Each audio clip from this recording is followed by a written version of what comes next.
Hello, good morning, good afternoon, good evening. It is Sunday night and it is time for another live stream. Now, as always, I've got me drink ready for tonight's live stream. So we have something that should last me a little bit longer tonight than the usual cup of tea that I have. So always good to have a little bit of alcohol around just to loosen things up. Tonight, we're going to talk a bit about everything, actually. There's a lot to talk about tonight. First of all, we're going to talk about the OpenIPC video and just update people on where things are at, because it's been an interesting day. Have been flying. I'm also going to talk a little bit about the hardware, actually, because that's in bits. But don't worry, it's not broke. It's just, it was time to do the tear down. We're also going to talk about more digital FPV that's hitting the market. And it's not clear what type of FPV this is. Is it based on OpenIPC, Ruby FPV? Is it based on the same chipsets? Is it something else? Who knows? We'll talk about that tonight as well. We're also going to talk about the inevitable, and that is tariffs and pricing. Now, I'm going to stay away from the political element because, oh, did people get upset when I mentioned things politically the other day? Oh, the hate mail. Oh, the hate mail. Oh, my God. You'd have thought I'd have murdered a baby. And we're going to talk about that thing a little bit at the end. And anything else that comes up along the way, and answer some questions as well. So, no, yeah. Oh, we're also going to talk about this, the K-Weld, because the K-Weld came this week. I hope you all have had a good week. Let's go to the chat box live. It's been a very busy week. It's really nice to have the light back in the evenings. I've been able to fly this week a few times. But just having the light in the evenings makes such a difference here in the UK. It's beginning to get flyable again. I am completely out of one of my flight locations. We have a field which we had like a field which it's like a public field. Used to be a tip, and it's just I've discussed this before. It's just become impossible now with dog walkers. It used to be a really good, safe place for me to test a quad, because if anything goes wrong, it's just in the field. I can go and pick it up. It was fairly close. It was not difficult and time-bound. I could literally jump in, walk down if I had to, but jump in the car, be there in 2 minutes. But it's just become impossible. And now the beach has become my test ground, which I'm not really comfortable with, because if it goes down at the beach, it's generally very, very bad. And it's tide-bound as well, which doesn't help. But yeah, look, the field is game over. I don't have a lot of places to fly other than the sort of big and open at the moment. And the field is a bad one for me, because it's always good to, if you're a person who's testing equipment, to have somewhere which is a very known quantity. So I knew every bush, I knew where I could put DJI, and I could put Avatar, and I could put this and that. And I don't know, look, I need to come up with something new, and I don't know what that new is. But just, you can't get near the other place now for dog walkers. Ever since the end of COVID, it's like dog walking has become a sport, and lots of people do it. It just seems to have taken on a whole new level. And look, it's good that people get out.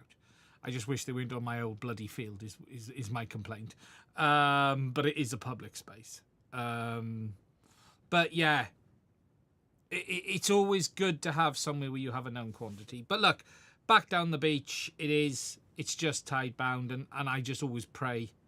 Yeah, it's been a great week here. It really has. It's been a busy week. I haven't had chance. I want to get the wing finished. That's my next challenge. That's the biggie. I want to get the wing in order. I want to do more plane stuff this year. I absolutely want to do more plane stuff this year.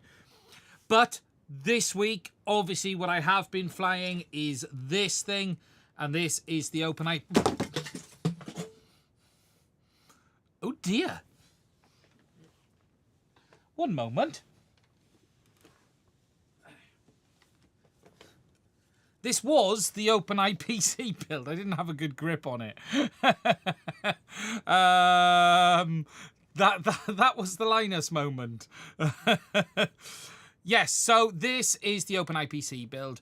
I went with like a ready-to-fly quad for this one, simply because it's a pre-existing build.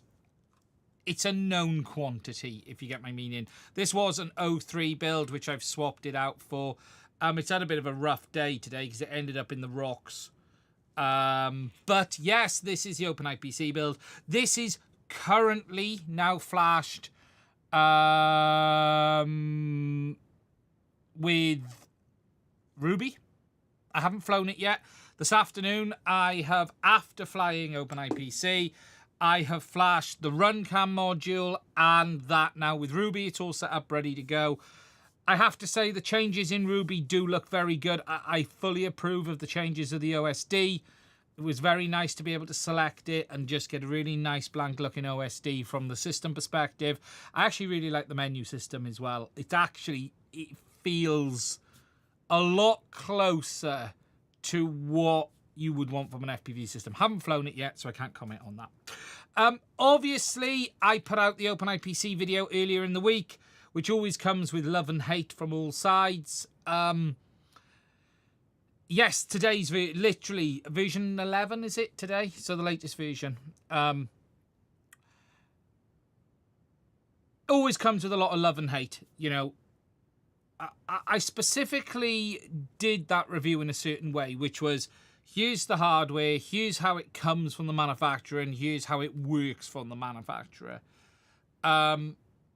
People will agree or disagree with that stance, but that is how I would review anything that came with software. If Runcam hadn't shipped it with software, we would have been in a very different position. If they'd have shipped it bare bones, then it would have been different, but it wasn't.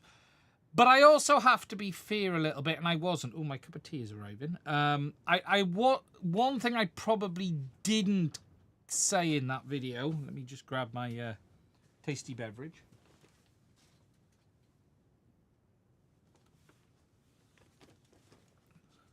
The VRX is still pre-release, and arguably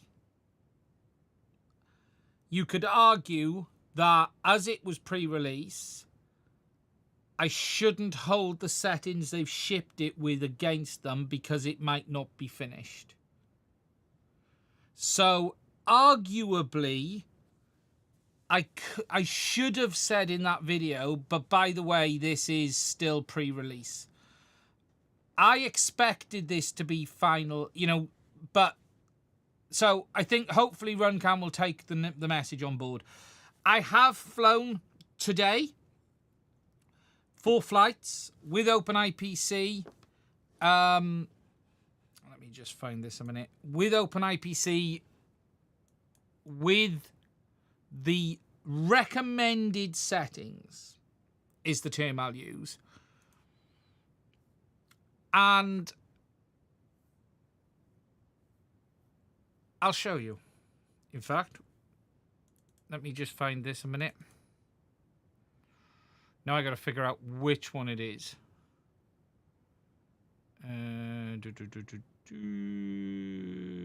it'll be HD037. No, it's not. It'll be HD038. Let me get this right, because this was on the HD. Sorry, I can't see my. Let me just prep this. So on the desktop. So just to show you here, this is the settings before we took off. Let me just get to the point where the settings come up. Here we go. So settings we were at was TX power override at 40 for the 5.8 gigs mode, bandwidth 20 megabits a second. Oh, no, that's still playing. Stop. STBC, which is the antenna setting, I believe. It seems Runcam shipped it with the wrong setting, which meant one antenna was going off, not working because it's turned off. I think that's the STBC. I can't remember. I never remember which two-way around this is. MCS index 2. And we ran it in 720p, 100 frames a second with 8 megabits a second, or 8192.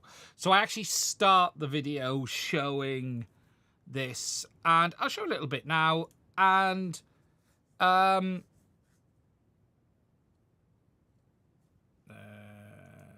this is recorded on the HD0 goggle DVR. I do also have some onboard DVR from the unit as well. I was talking at this point. We'll take off at some point. There we go. So here is some of the footage from it, which I will talk about properly tomorrow. It was definitely a more successful flight, to the point of no major issues. Okay, some observations I have. I absolutely still have the stutters in the goggles, and I have them in all goggles. And I do some flight movements in a minute to show it, and I don't know if you're going to see it. Now, here's the movements. Now, I don't know if this will translate to your side, but there is a stutter which I really see in the OLED goggles. It's there on all of the goggles I've tested. It's almost like as you're banking round, there's a pause stutter to it. You can see it there, right on the trees there. I can see it. And here's the interesting thing about it. It's there in all the goggles, but it's absolutely more noticeable in the HD0 OLED goggles. It's absolutely more noticeable in those goggles. In the box goggle, the Box Pro, less noticeable. And in the Skyzone 04X's, definitely less noticeable. I definitely see it though. Yeah, it was low tide today. I managed to get down there at low tide. So look, this was literally test flights. It's flying. It's working. There's definitely some quirks when you record with the onboard DVR. I've noticed that. This isn't with the onboard DVR. I'll show the rest of the footage tomorrow or Wednesday. I got a bit more flying to do yet, or a little bit more testing. It absolutely is better. Now, here is an interesting thing I'll pose. Okay, this might upset some people, but it is what it is. Look, it's nowhere near DJI. It's not remotely near Avatar. It's not even in the same league as DJI, right? From a field perspective, from anything, it's just not. It's nowhere near Avatar. HD0 is a different animal. However, is this better than analog? And I think it is. Because even at very short range, you've got constant breakup with analog. You've always got analog sort of flickering or changing. Even at very short range, you get movement with analog. I think this is better than analog. I actually think... Okay, I don't have the trust in it yet. But you look here. You know, look, I'm not flying crazy distance. We're not doing anything stupid. We're back and forth on the beach. But analog would absolutely be breaking up now.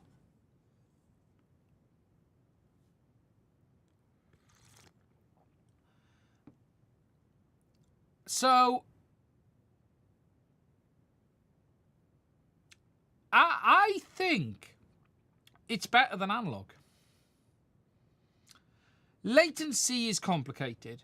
I'm feeling it's like very variable. I'm not saying it's high. I'm not saying it's bad all of the time. The image quality is meh a minute, and especially the color profile on this camera, that needs changing, but that's a setting. That can all be done. No, this is not Avatar. This is OpenIPC.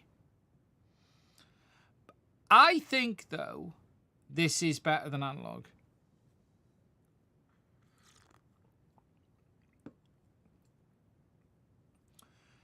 Someone just mentioned about the... Did you get the stutters with the DVR? This is with the DVR is off. Yes, I get the stutters all of the time. The stutters are continuous. And someone's just put, that's actually pretty decent. I agree. I actually agree. Now, I've got no confidence yet, but confidence comes with time. What I haven't had is a complete random breakdown.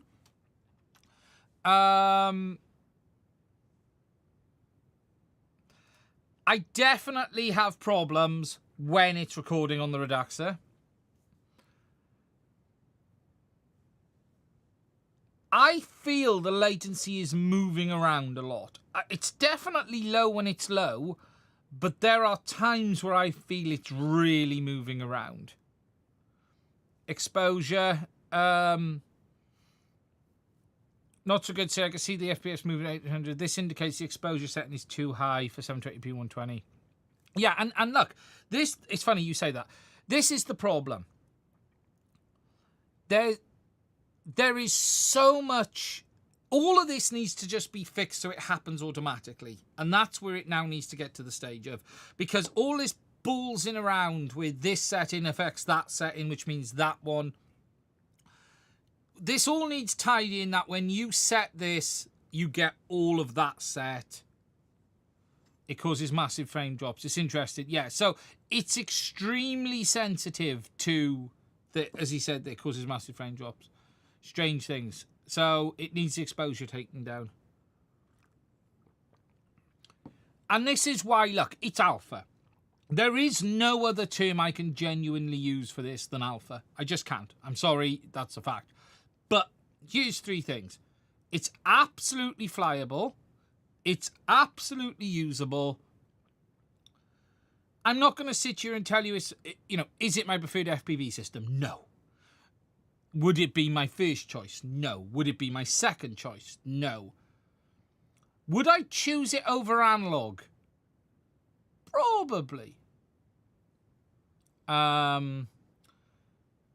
So, yeah, very, very cool. It's moving forward. The hardware, I have to say, from Runcam is really good. In the next video, which will be this week, we do the teardown on the hardware, which is here as well. Now, I didn't do the teardown until afterwards, okay? Because I didn't want that to be an impact. The hardware, though, is really good, I have to say. Look, I'm going to put myself on a limb here, and I'll say what I have said before. I still, for 1 minute, don't believe that we will get a DJI equivalent open source FPV. I think it is incredibly difficult for that to happen. Close to impossible. Do I think, though, something is possible that fills the gap between analog and DJI? Well, today, Avatar somewhat falls into that gap, but could there be open in that gap? Absolutely. Look, I think the game is over for the very best image quality, the very best. I said this on my forum the other day. LTE really suits FPV for general use. But I have to say, that's better than flying analog, because if anyone's flown analog, you're constantly dealing with breakup. There's a lot of tidying up to do, though. But things are getting easier. I flashed Ruby today. They've now got the new flasher, which works on the VTX side, works really nicely. This was a bit of a pain to flash. It wasn't particularly hard. I don't have the stock Runcam image anymore, sadly. But I flashed it with Ruby really easily today. It's not hard. It wasn't difficult to flash at all. So that's now done. The only thing I haven't tried on this is now I've flashed it with Ruby. Does the SD card work for booting? I haven't actually tried that yet. So I'm hoping it does.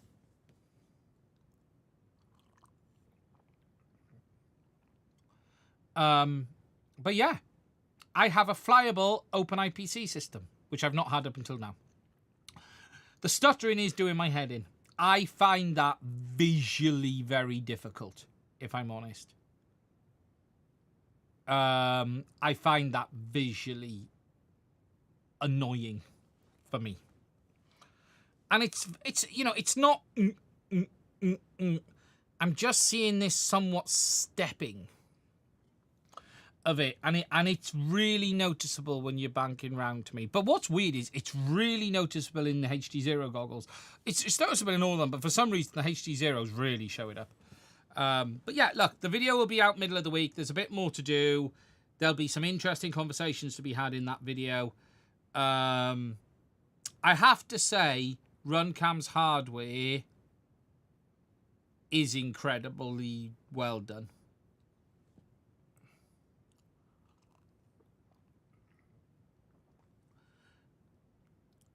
Runcam's hardware is very nicely put together.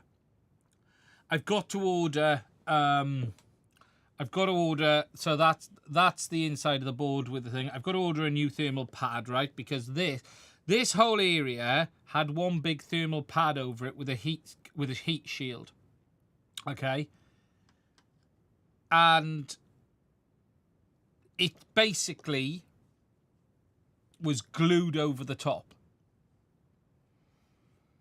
It was glued to the top of the chipset. Well, it was self-adhesive, is what it was. Yeah, but that's gone. By the time I got that off, it was game over. But yeah, that's the inside. You've got the rock chip IC there, MMC. You've got your DDR4. Your Wi-Fi antenna on the side. Wi-Fi chipset there, I'm guessing. Yeah, all looking pretty good. It's really nicely put together. Images for this will be going up on FPV Wiki in the next week or so. I've had all of this off. It's been completely torn down. So it's just going back. I've had to order some 1mm thermal pads. If anyone needs one of these, it's about 1mm. So what I'm then going to do is put thermal pad on the main IC, the RAM, the MC, and this area here with the power regulator. I'll put individual thermal pads on rather than this freaking that thing.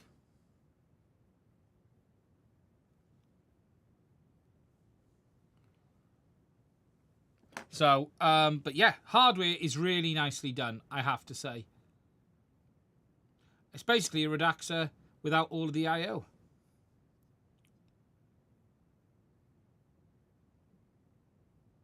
Really quite interesting. We also do a full teardown of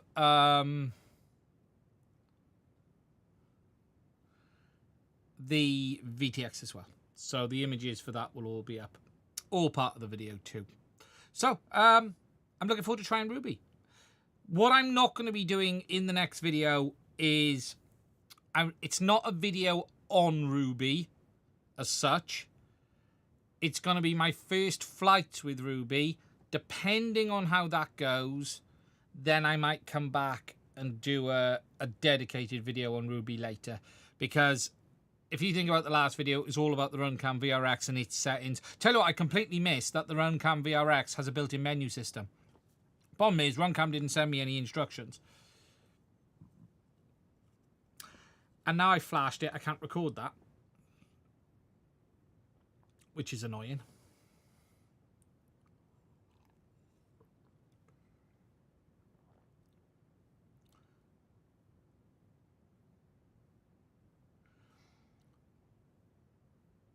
If you can be asked, will you check out A-Link? What's A-Link? Is that, are you talking about two-way?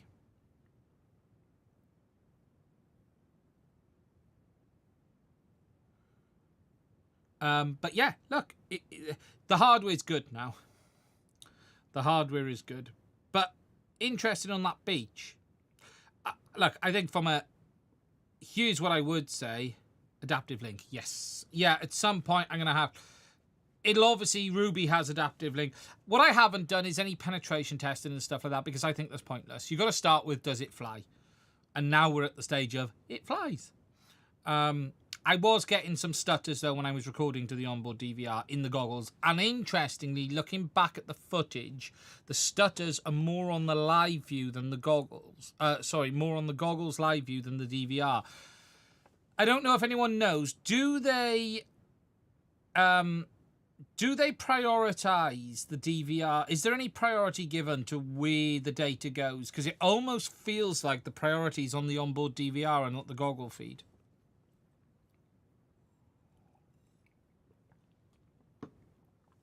I was getting a lot more stutters on the live feed than showed up on the DVR footage I had recorded and looked back subsequently. And it's interesting. I had more in the goggles than that is on the DVR.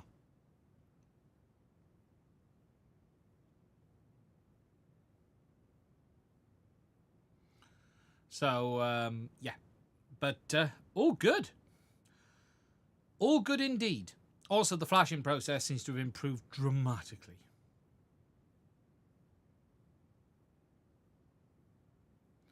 Yeah, but the HTC, I tried it on the Skyzone 04Xs. It's the same on them. So I think the only reason I'm seeing it more on the HD Zeros is because it's a bigger field of view. So I'm seeing the image larger. So I'm seeing the issue bigger. Remember, the 04Xs have got a slightly smaller field of view than the HD Zeros. How it feels. And the Box Pro is a single display. There's nothing going on. It's just, it is more noticeable on the HD Zeros.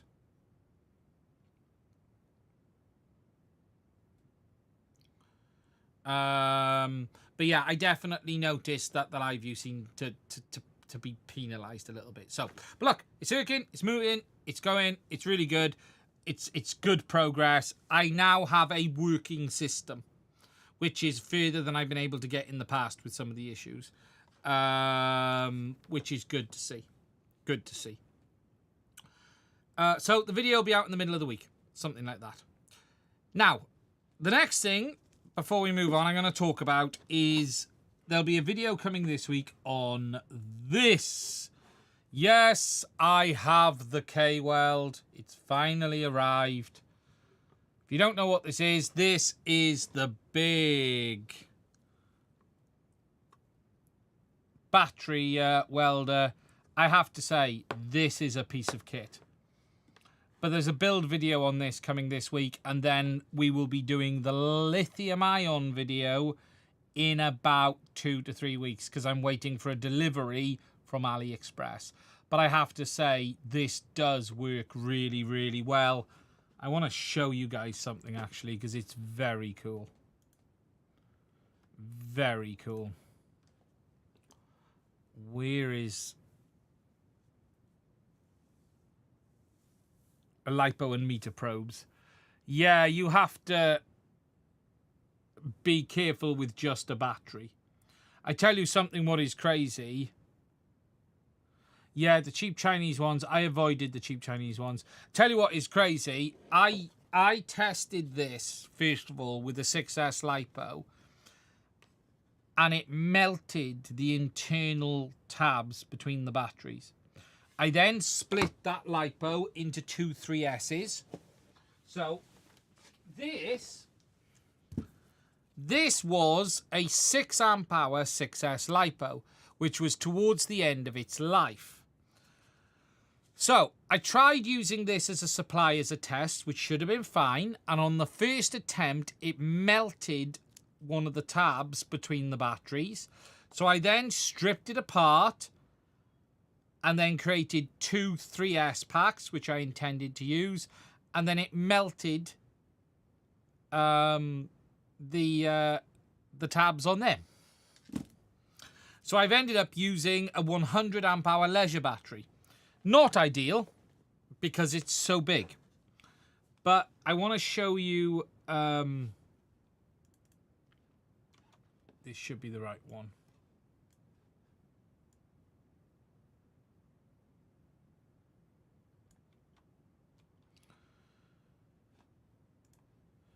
Should be this one. One moment.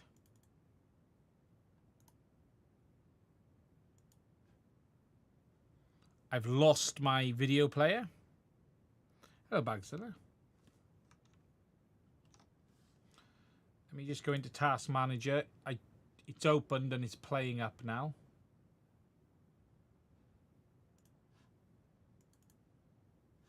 Here it is.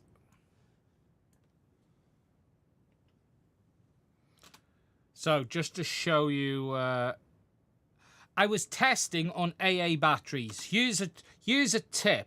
If you want to test welding, go and get yourself one of the cheap pound shop pack of AA batteries, because you can just weld to the bottom of the AAs and you don't have to mess around with proper 18650s or 21700s. I got like a pack of 10 for £1 or something like that. And what I was then doing was ripping them off, grinding the bottom flat again with just a file and welding back to them. So if you look at this battery,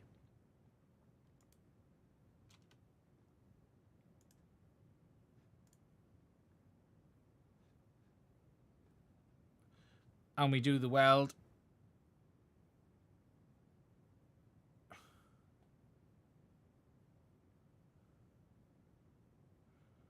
there we go. That was the weld.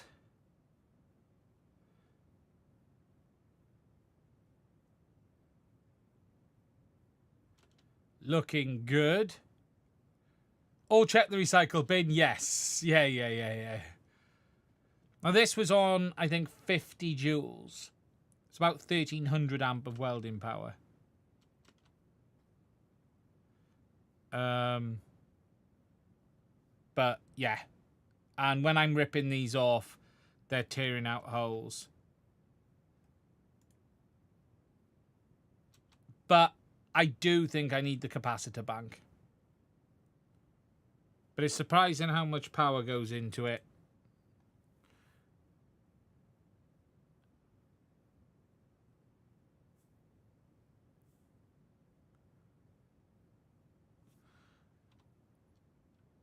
And if I was tearing these off and trying to find where I was doing the tearing.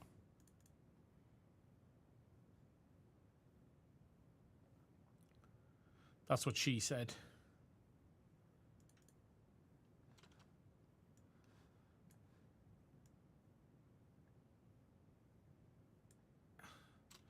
Yeah, here's some of the welding on them here. And then when we get the pliers on to tear off. Pedal, it's both. It can be auto or pedal. I was using it on pedal mode.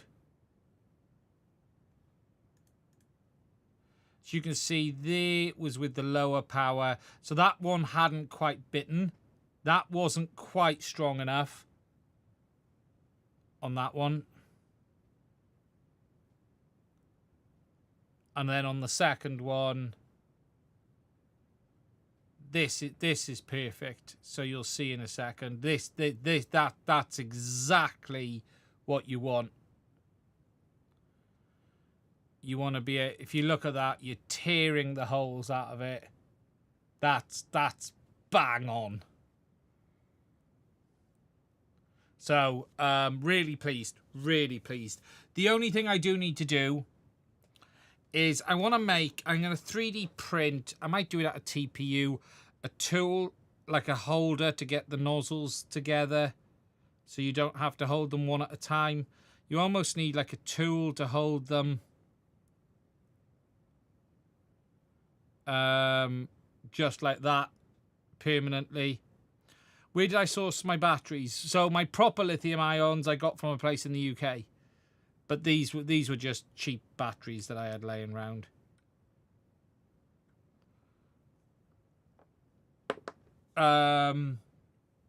So yeah, looking forward to fully testing. I wish I had the capacitor bank though. I do wish I had the capacitor bank. But look, the first video is a complete overview of the K-Weld and setting it up and getting it working and assembly and everything. So that'll be the first one, which is cool to see. So, if you've got any questions, please do put them in the chat. We will answer them now before we move on.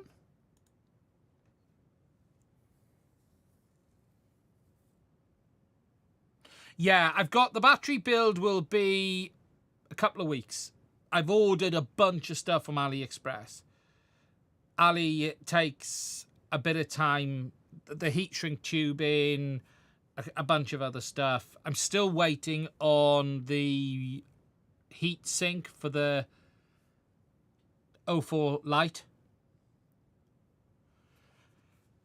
Can you not ship batteries from the EU? It's not easy in the UK. There are not many places in the UK I can get good lithium ions, hence the reason I'm buying them. Building them.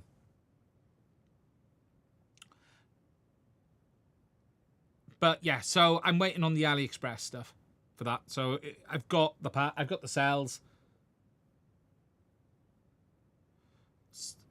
And then we're going to do a 6S1P, a 6S2P. I still want to do a long 6S1P, like a triangle. I still want to do a very long one, but yeah. The US, we will talk about the tariffs and costs in a minute.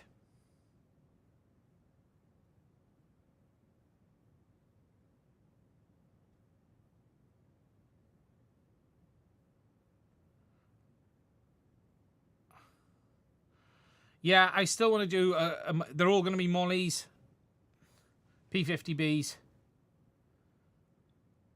I've got the 4,800 P50Bs. So, which is basically the 5s.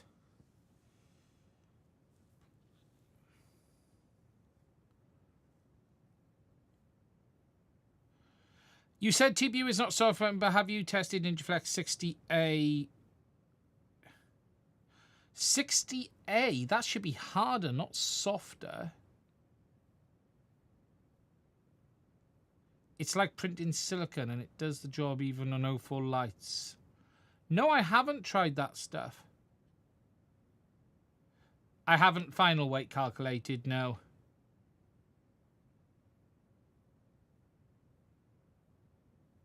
It's ultra soft.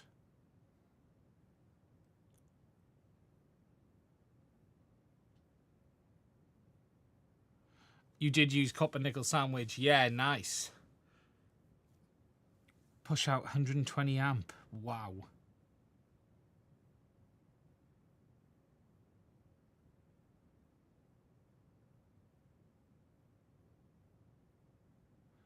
I will, funny enough, the soaring you say that, I was thinking how heavy the 6S2P is going to be on it. I guess in weight-wise, the 1P is nicer. Oh yeah, sorry, TPU, I'm going the wrong way. The lower the number, the softer it is, yeah. Sorry, I'm being an idiot. My brain isn't working, it's been a long day. I'm going the wrong way.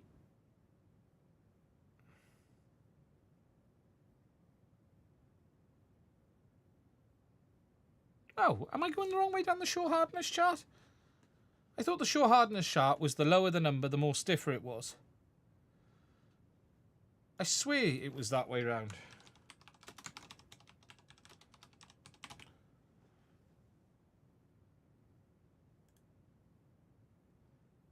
Oh yeah, sorry, the lower the number, the softer it is. Yeah, it's been a long day.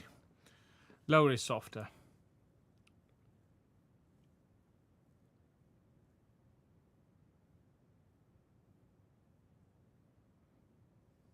$950 6S2P. My 04 light case came the day after you showed it all in the shop. Yeah, I'm still waiting for mine. A is software. Yeah, no, I was just looking at the shore hardness chart now. It's been a long day, so here we go. So 95A is pretty much, yeah, no, 95A, what we use is quite hard. It's called age, yeah. NinjaFlex 40, so what 60 is tire tread. Still not that soft. 40 would be cool. I'd love to try 40. 40 would be awesome. I have a I need to get through it. I have a giant box of filament I need to work my way through from Bambu. I got some interesting stuff in there as well to try.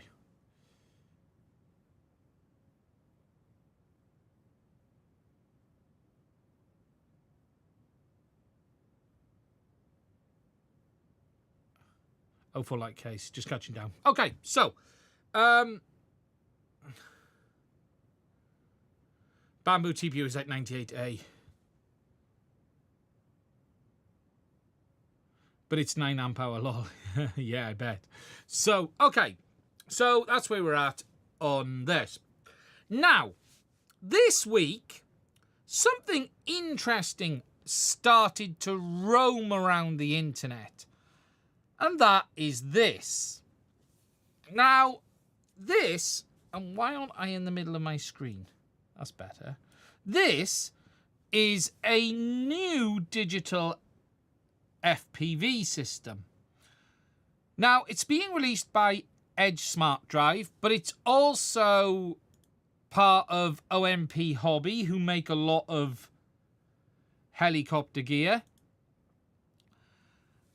And this one has me a little bit confused because at first I was very much leaning on the fence that this was going to be maybe another smartphone-based system, smartphone chipset.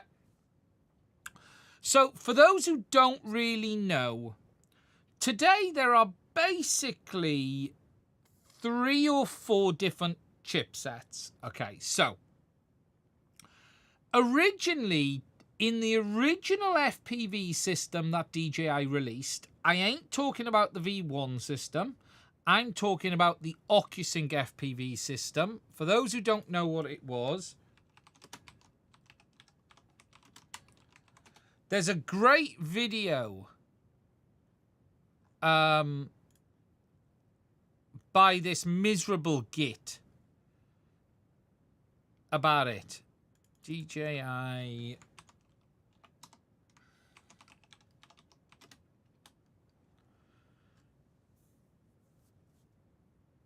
If I go back far enough, it should be here. I can't believe that video is not trending anymore.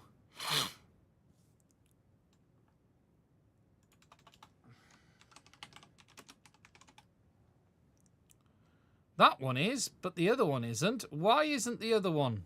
Why isn't the proper one trending? Why isn't it? Why?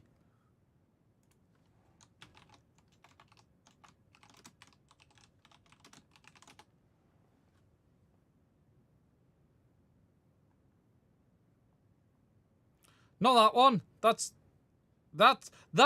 5 years ago I did that one. That one was the comparison between when the V1 system launched and the original one. What is the original one? Ah, there it is. Goggles RE Race Edition OcuSync A system. OcuSync A, that was what it was called.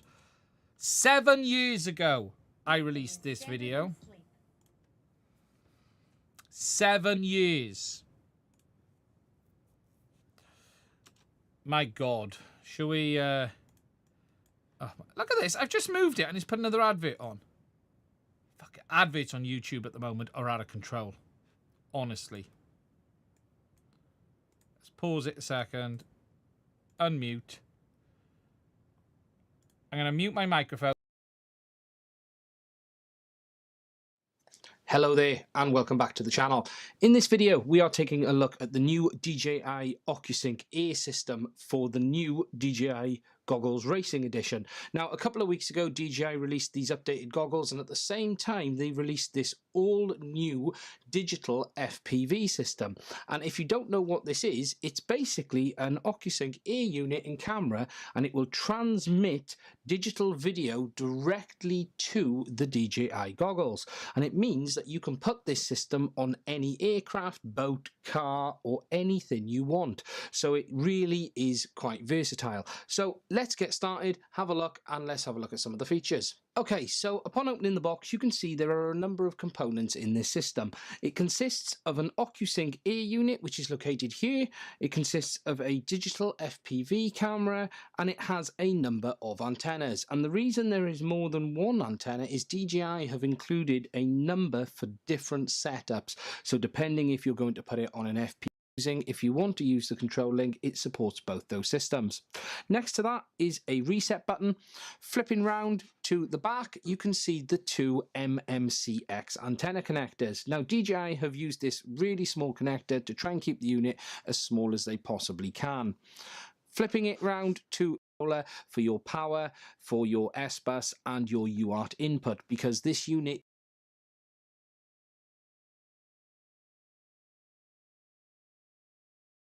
Yes, that video is on the current channel. That's still live, that video.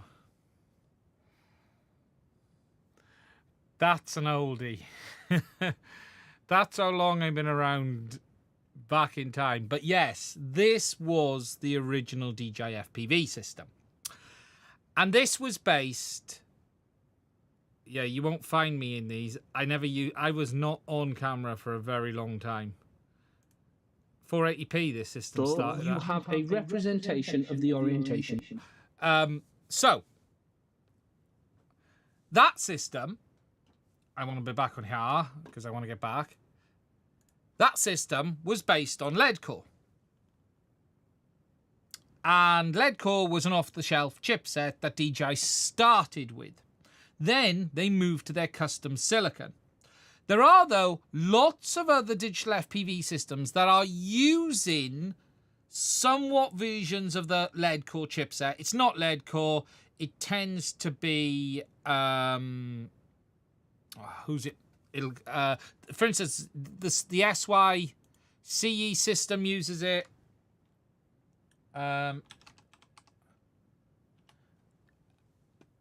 It'll come to me the name of it in a minute.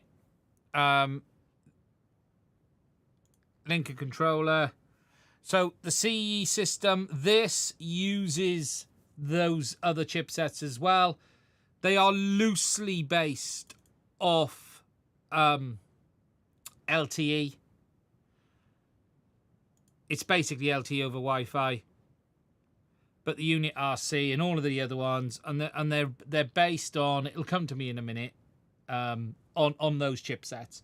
So they're not quite what DJI and Avatar are doing. They are off-the-shelf silicon, same as HearLink. HearLink is another one using exactly Pinecone chipset.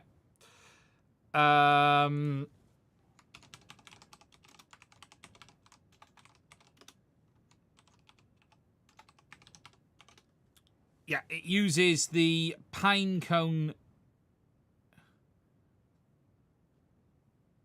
chipset, which is the main one that is used for...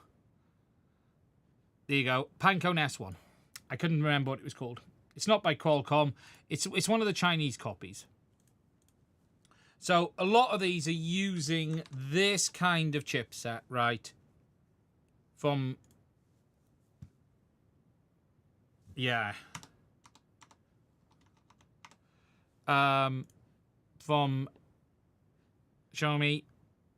And this is basically being used in a lot of the systems. It's got LTE on board, DSP on board.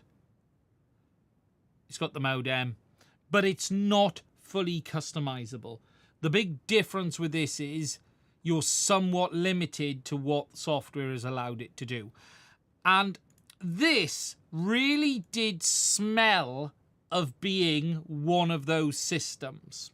Okay? But people are telling me I'm wrong, and they actually think this is based probably off the same chipsets we're seeing OpenIPC is based on, the Star SSQ series.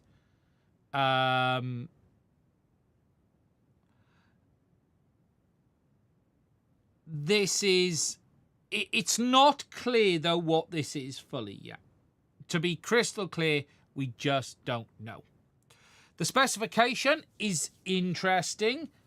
And whether some of this is a play on words or not, I don't know. If you look here, the T3 HD system, AI imaging 3rd generation ISP. I'm intrigued about this. This smells of artisan. This smells of artisan. I can tell you now, but let's wait and see. Type-C video, video and data chain, 35 kilometers max range.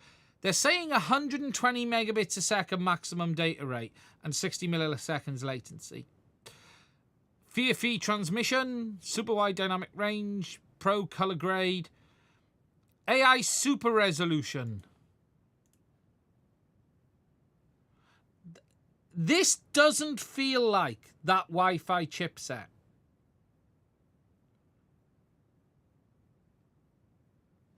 They also talk about enterprise features in an enterprise model. 3-in-1 data link. See, in this image here, they talk about some other stuff. So if we go into this, and look, the guys pointed this out to me, and it was a very good spot. Does this remind you of anything? Let me just show you something. So if we look at this, right?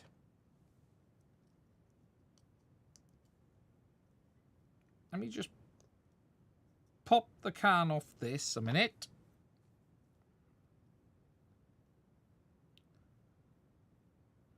Oh no, it's soldered, is it? Oh, this one is soldered. Might not be for much longer. Oh God, I've just broke it. Okay, so I've just broke this one. So let's delete it.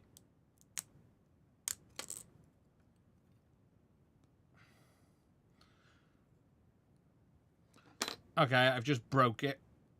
Oh well, I've got another one.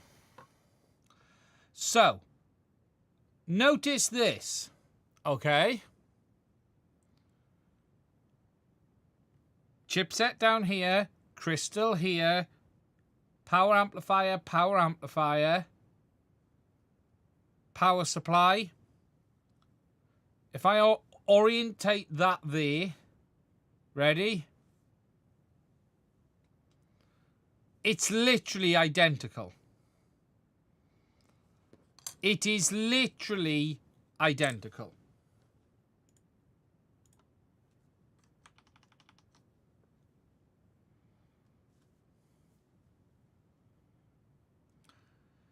So this would imply it's Wi-Fi based.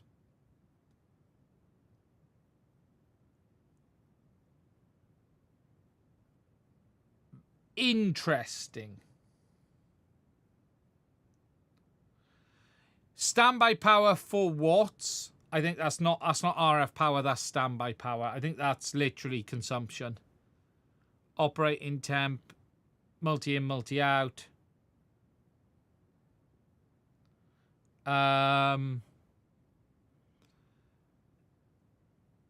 Yeah, I thought this might be something a bit different. But now this was pointed out to me, man, that literally is that board. Now, if we go through, there's a lot in here. The camera on this doesn't half look a lot like the 04 camera.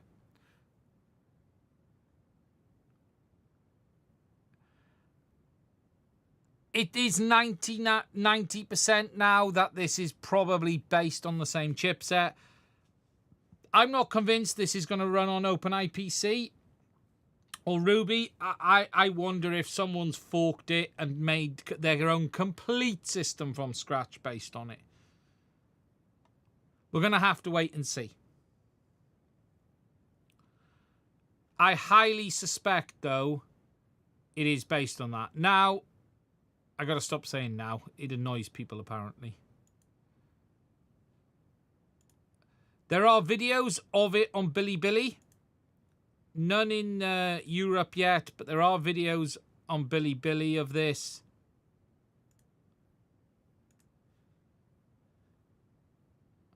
Where they're doing an unboxing. There's a few videos on Bilibili. This one isn't great quality. I don't know how to up the quality from here. What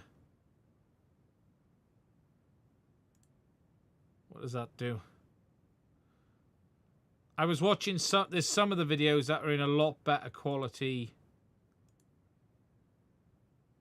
than this one. Billy is Chinese YouTube.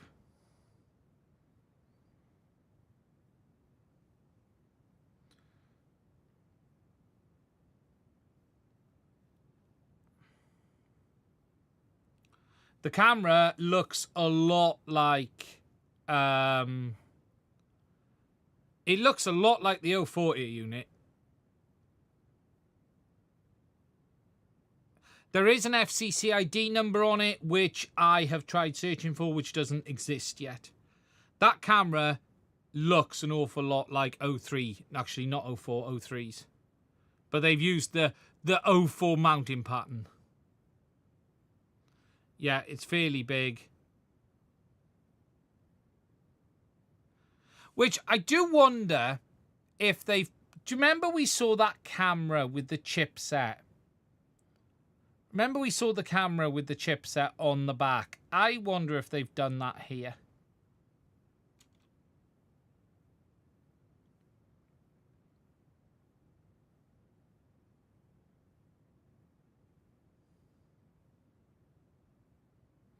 They definitely gave it a DJI look and feel.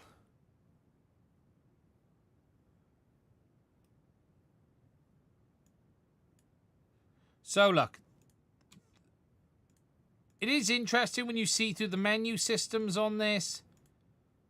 They take you into the menus and they walk you through it. Looks like a stolen Wi-Fi link prototype, someone said. Menus look interesting. The software is definitely a lot. It's had a lot of work. You can see that. Someone's built a UI. You can set the output power.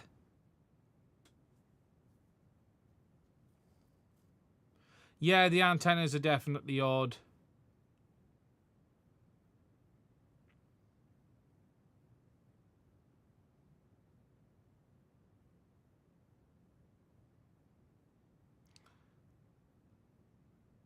Yeah, you can see the latencies. He's moving his finger there.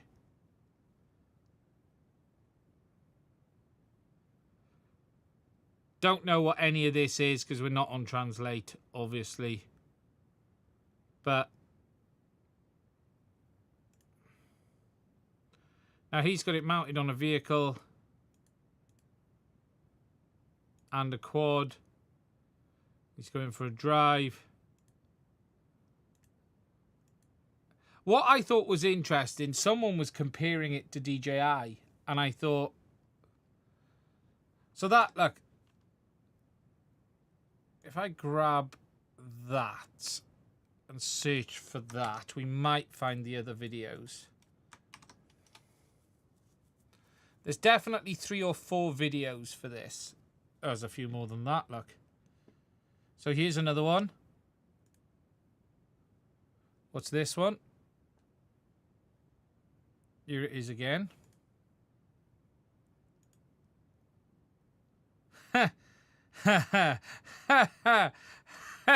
I just spotted something. So, they are using it with goggles on a HDMI to USB-C adapter. Did you see the Cat5 cable then? It's got Wi-Fi connection for an app. I wish I could find the quality setting.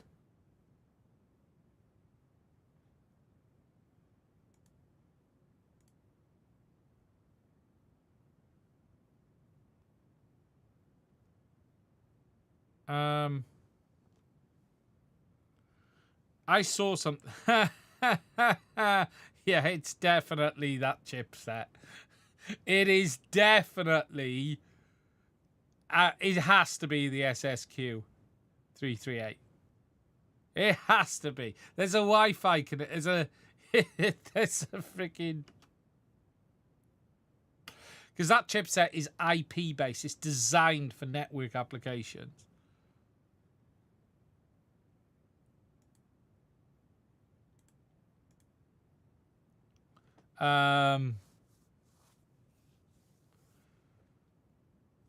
You can see the VTXs.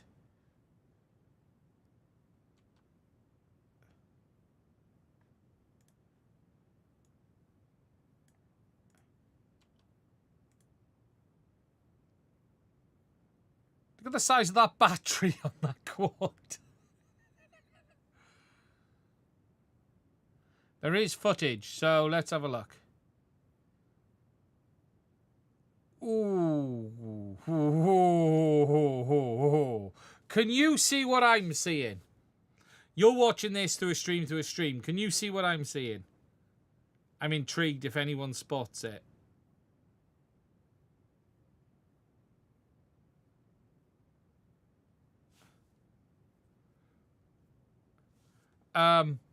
Man, that looks upscaled. The trees, the digital artifacts in that's not YouTube. That's in video. Oh, actually, no, it must be they're freaking uploading because that's 04. That looks horrific. 04 should not look like that. Something looks off with that.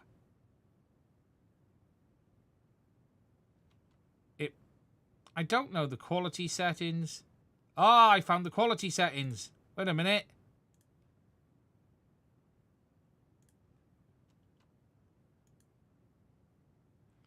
We're now in 1080p.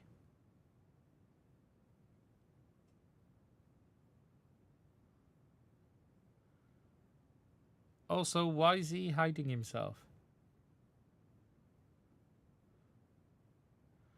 Jesus, if that's 04 Pro, something's wrong. 04 Pro does not look like that. Ah, do you have to be logged in to get full res? It looked good on my MacBook last night. Ah, can I get 1080p normal then?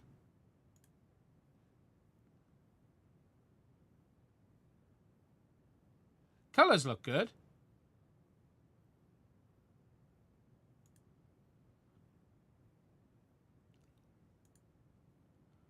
So he's showing it to you.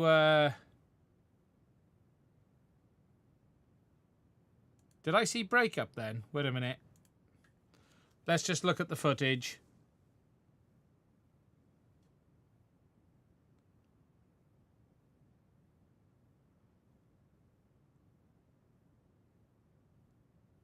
That is latency.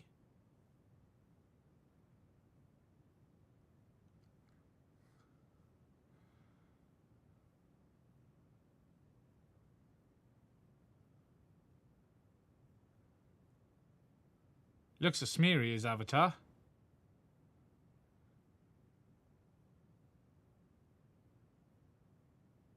I thought I saw it break up just now. It stopped then. Oh, it did. Oh, what's that? Eduardo, I think you're right. I now think you're 100% right. I initially got this very wrong.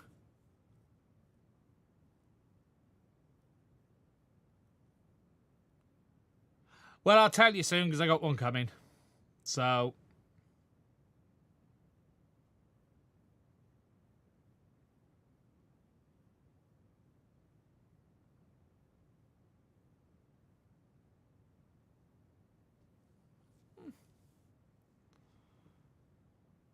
What's the branch?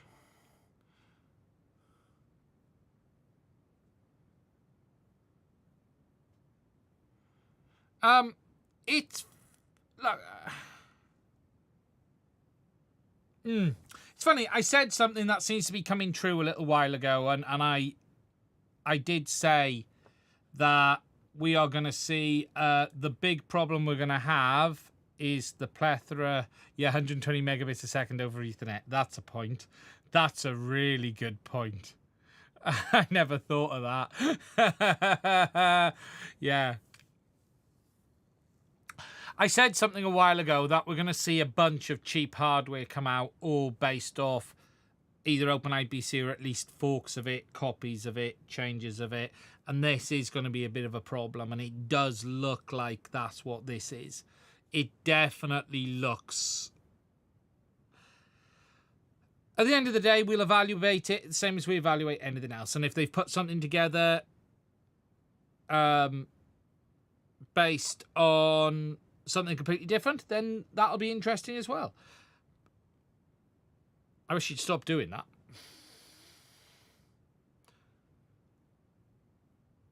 Yeah, so look, it's definitely interesting. I think the specs definitely need some thing in. It's 279 quid. The problem with that is you can get Avatar for that. That's the problem with that.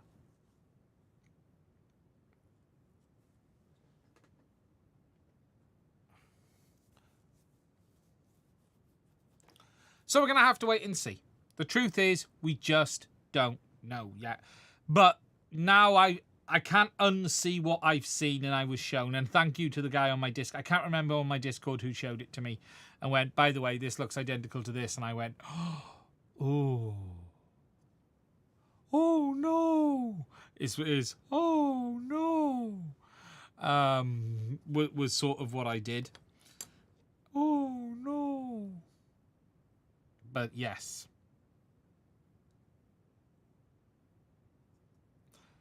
But I do have one coming. So I will give you the full lowdown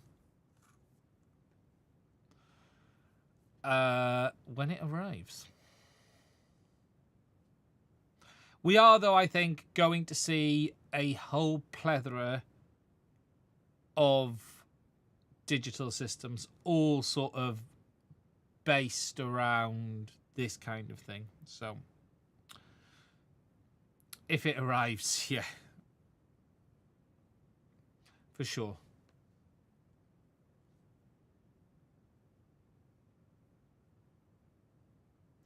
At what point will I stop buying digital FPV systems? Well, it's sort of what I built the channel on. So it's the bit of expertise that I do have.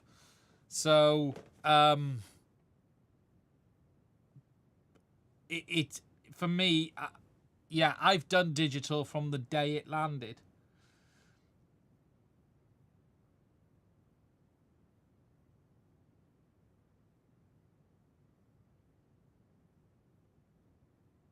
Hello, Alvin.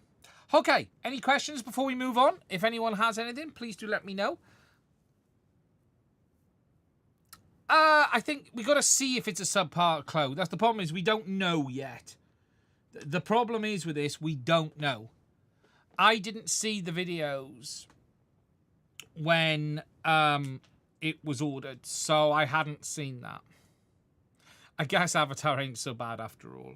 Yeah, you know.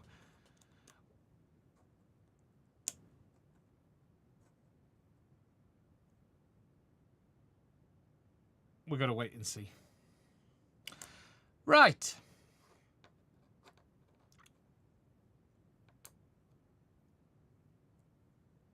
Market not oversaturated yet. No, we're not there yet.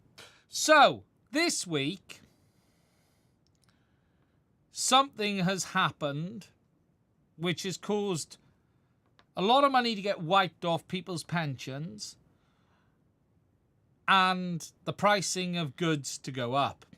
And I'm going to steer as far as I can so I don't upset my Yankee-Danky friends. But what I am going to talk about is pricing, because there is no question that we've seen pricing in FPV go up this week as a result of the tariffs. It isn't clear yet if any of the FPV stuff is going to be exempt. There are some complications on the exemption numbers. Something we did come to the conclusion of earlier was almost anything with a microcontroller could technically be exempt. So I'm wondering how long before you see an 8032 on everything, even if it's not popular. Everyone's pension's gone. Yeah, like I feel for anyone who wanted to retire this month or in the next 3 months, because hold out. And genuinely, I was talking to friends last night, and there are people we know who have had to cancel and delay their intended retirements. And I'm not joking. They have had to completely put it on hold, which it's just insane.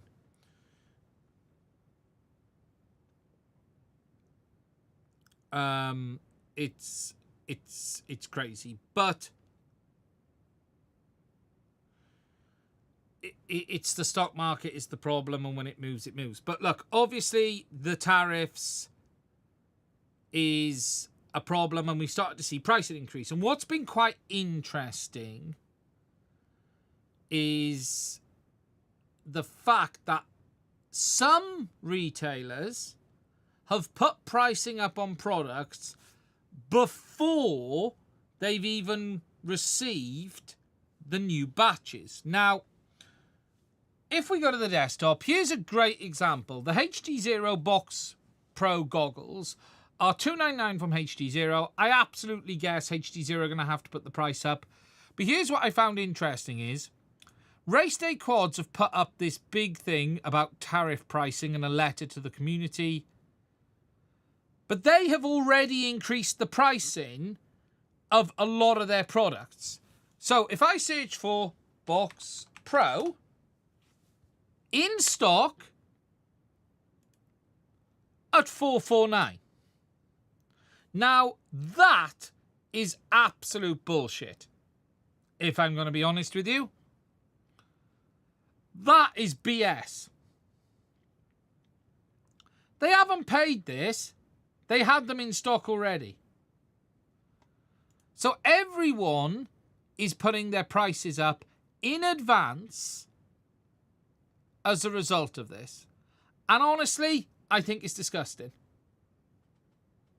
Honestly, I think it's an absolute joke. Look at the Speedy Bee version 3. $188.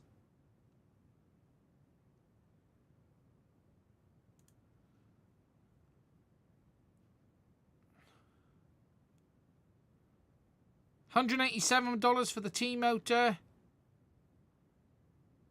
Absolute joke. And I'll be honest, this...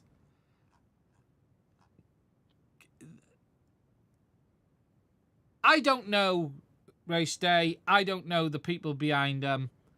But I'm sorry, I think you're taking the piss. I really do feel you're taking the piss with this. We all understand stuff is going to go up, okay? Let's have a look at motors. We all understand pricing is going to shift. It doesn't need to shift before the tariff has happened, though.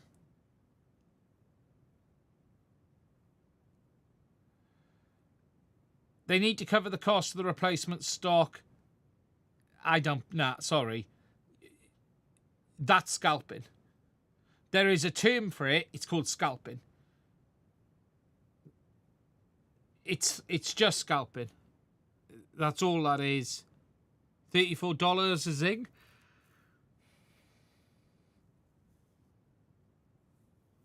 And I think FPV's in for a rough ride. And look, it's not just these. I've got Race Day up. What I would say is this. If you don't buy anything you absolutely don't need to buy, it's that simple. I would not be spending a single penny that you don't need to spend, especially at retailers who put their pricing up. We expect pricing to go up, and it should go up as the stock comes through, and everything will be affected. DJI drones, 3D printers, I think you've just got to hold out.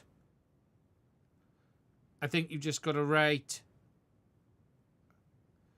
If they're running at 10% margins, how can they cover the 100% 40 increase in cost? They have, well, yeah, but that's a cash flow issue. So you then selectively order in what you absolutely have to. That is a cash flow issue. Because what they're not going to do is reduce the price the day the tariff goes, yet they've paid the higher price for the stock. It's cost that doesn't exist yet, as someone said. It's crazy. It is utterly, utterly crazy. Look, I fully understand prices are going to go up, but to hit it that early...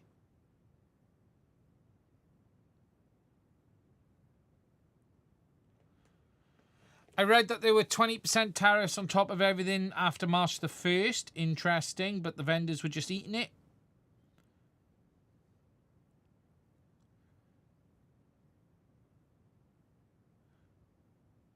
It's... Yeah. The truth is, though, everything is going to go up. And it's going to be hard for the US market. And the truth is, the FPV industry exists off the US market. Its entire existence is based on US purchasing. The rest of us added together don't get near the US. So if I look at my audience size for this channel is something like 60% US. Let me just have a look on the demographics.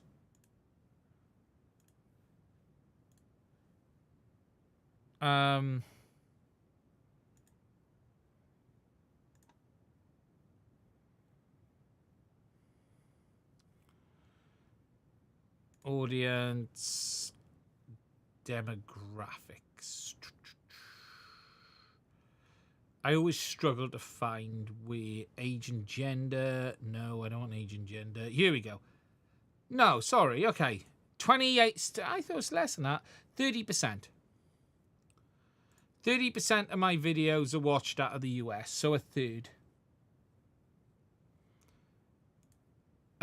Someone's just asked how much are 04 Pro?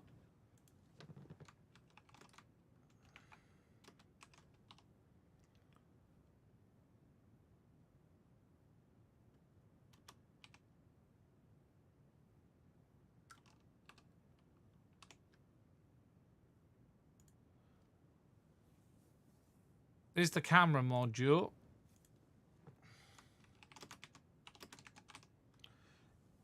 Do they not sell the DJI 04 Air unit? No, they don't have stock. Doesn't look like they've got stock.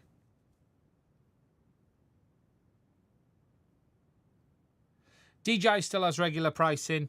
Yeah. You got to remember, though, DJI won't pay it on their website. The one thing to understand is you got to take into account a difference between the manufacturer selling it to you direct and retailers. If you go to DJI's website and order an 04 Pro and they ship it from China to you, you're paying the tariff on the import because DJI won't.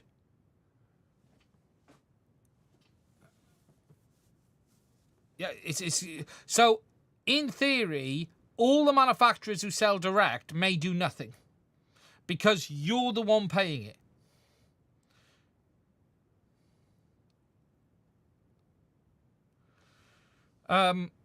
If DJI bunker warehouse internally like they do in the past, then they will pay it. USPS is not capable of that. Well, this is the problem. I don't know how it's going to work.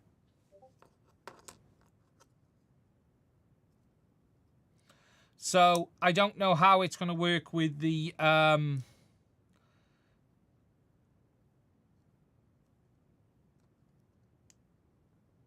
Yeah, it's going to be interesting. It's going to be very, very interesting as time goes on.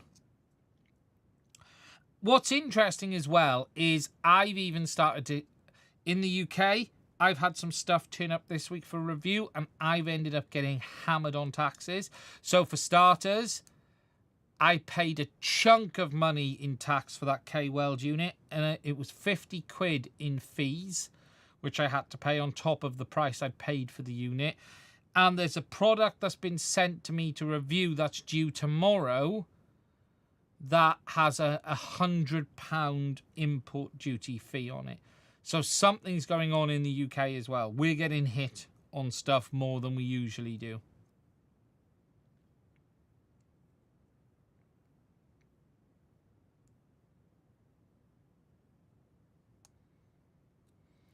How do we pay the tariffs? Normally not a thing here. We don't usually pay for import fees or tariffs. Yeah, it's going to be... No one knows how any of this is going to work. And this is the problem. But look, some of this pricing, I find it hard to accept that some of this should have gone up already. Frankly, I think some of that feels like scalping to me. It really does.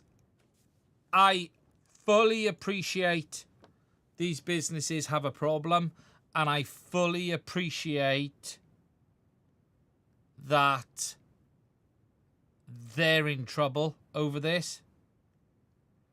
I can see this being a problem for FPV. I do think, though, truth is, someone just said Pyrodrone. Has Pyrodrone put their prices up as well?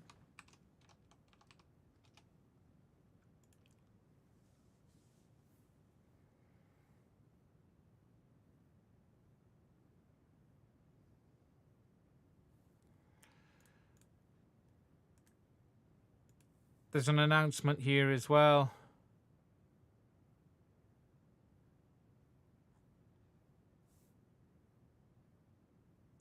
I feel for them because I feel for them all, but I don't like stuff going up in advance.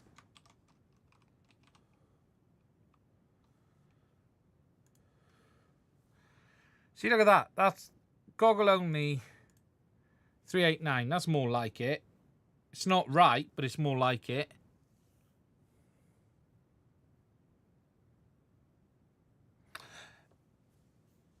The problem is now everyone's just not going to buy. And that's going to be the big problem right now, is everyone is just going to go stop buying until this settles. And I'll be honest, I wouldn't purchase right now.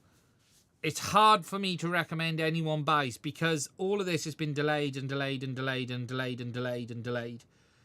And let's just see what happens. And I just wouldn't... I wouldn't recommend people spend money until this all sorts. You know, make do. Just make do. I thought the tariff would be a burden on the manufacturer and then they up their prices to pass it to the consumers. So how the price is going up when it's just kicking in. The tariff's the burden on the consumer. A tariff is always on the consumer. Do not kid yourself. For whatever BS is being said about this, it ain't the manufacturer that's paying. It's always the consumer, one way or another. You're either paying it up front and seeing it, as in you pay the import tax, or the price will be increased, but you are paying it. You are always paying it. Because no one is going to swallow that level of import, the cost. You in the end will pay. It's just what dress you put it in. Is it in a importer dress? Is it in the consumer dress? And this is the funny thing about tariffs and tax. You always pay. Global Source, how are you? Just wait till May the 1st.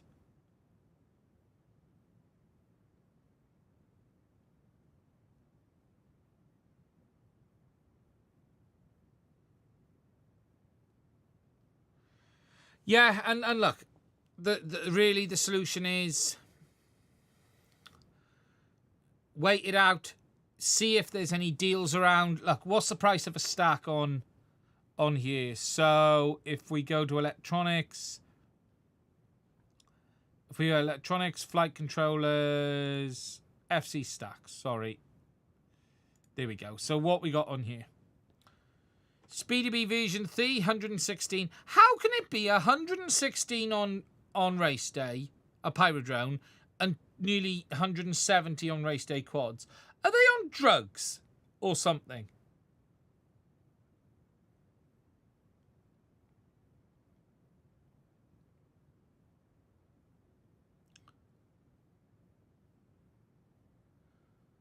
Where's the version 4?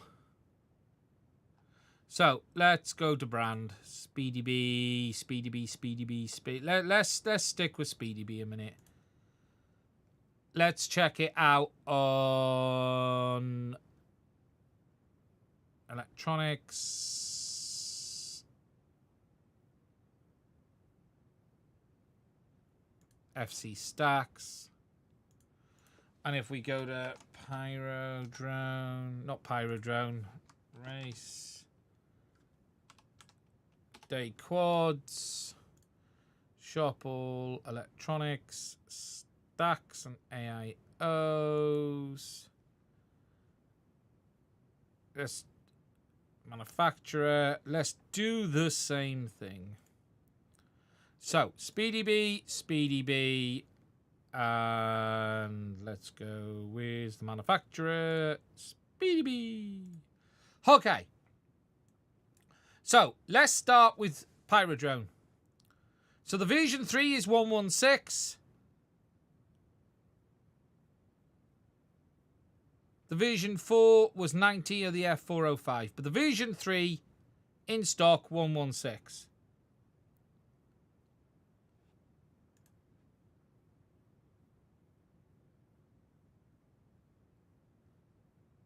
How much was 90 for the version, for the 405 version 4? 107. Version 3. F7 version 3, 188.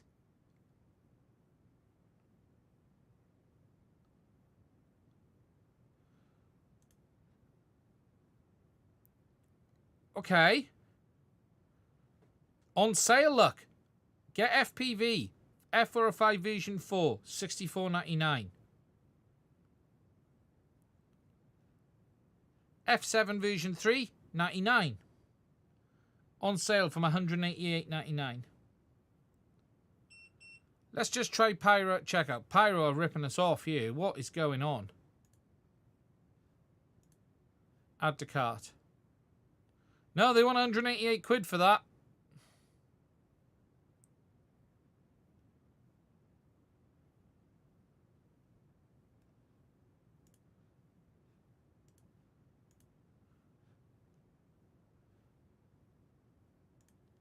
And they got that down at 99.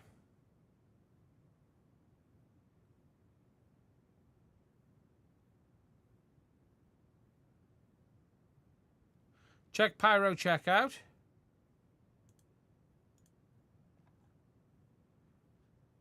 Oh, get off. That one there. Add to cart.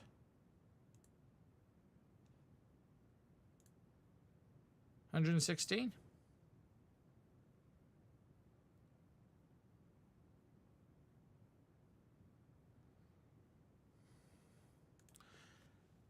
Think of something. What can we look at that's the same on both? So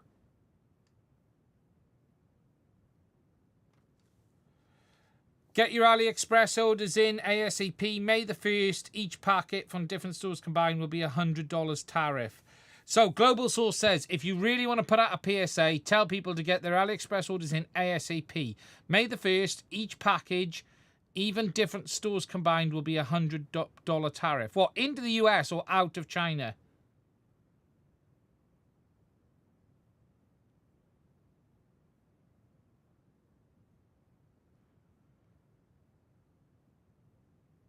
from China to US. Do you mean this will go away?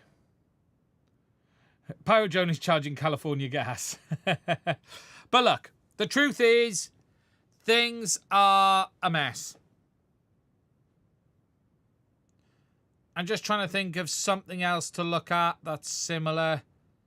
I don't know. We've looked at flight controllers.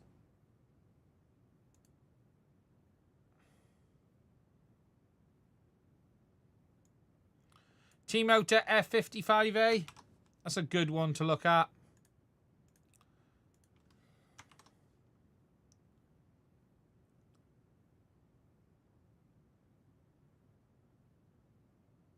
That's the F55A. Can we have that on both?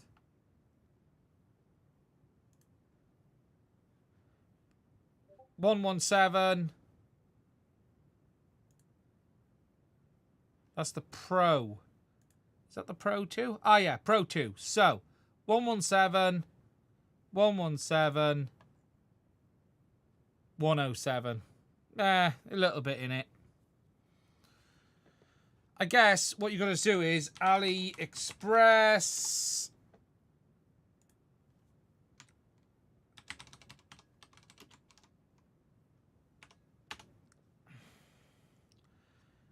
How much from China? I want this to be United States. There you go. That'll do.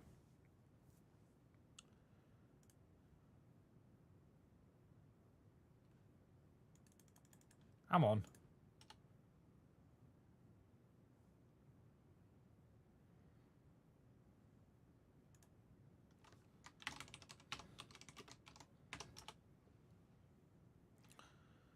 Oh, it's not cheap moving from AliExpress, is it? F7 version 3, 56. 125.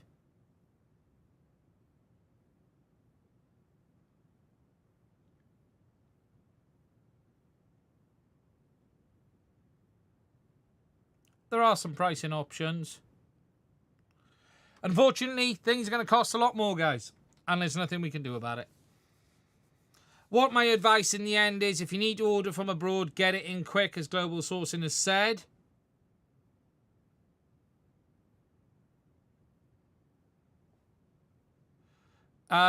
Global Source is a guy, what I will say is this, Global Source is a guy who knows his shit when it comes to exporting and importing.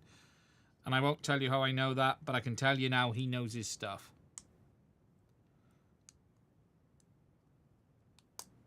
I would advise trying to hold out.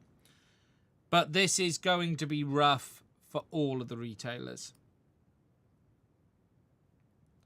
The only thing I do wonder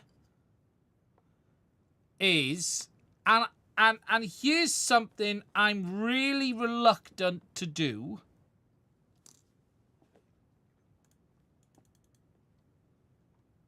Do I want to go here?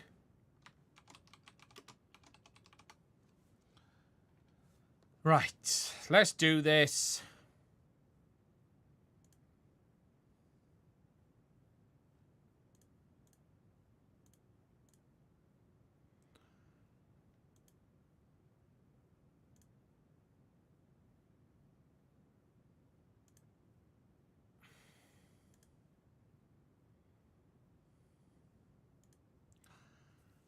In theory, that's not going to be tariffed.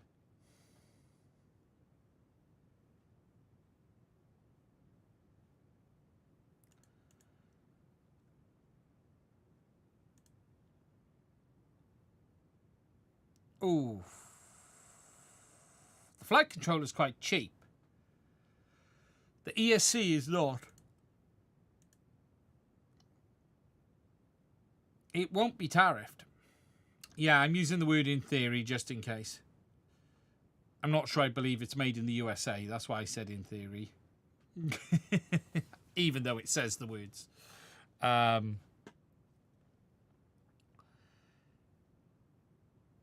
Add to cart. No, look, I should be fair. No competition means prices will go up. Add to cart. So,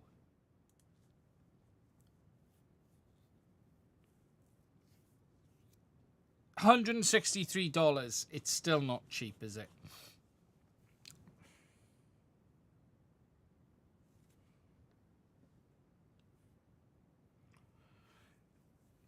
But it's something that I just thought of.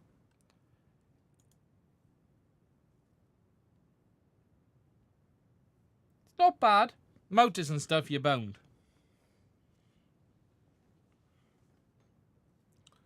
That's cold.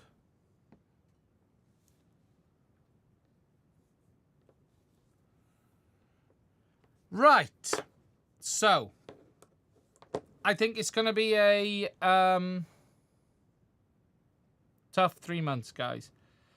I also think you're going to see a number of products pulled back that were which were due for release.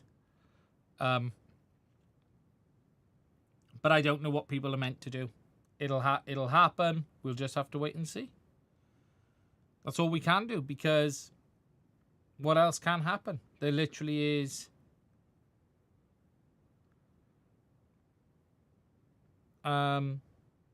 there's no way around it until we understand what's going to kick in. I'm not convinced it's going to last long. That I will say. I'm not convinced it's going to last long at all.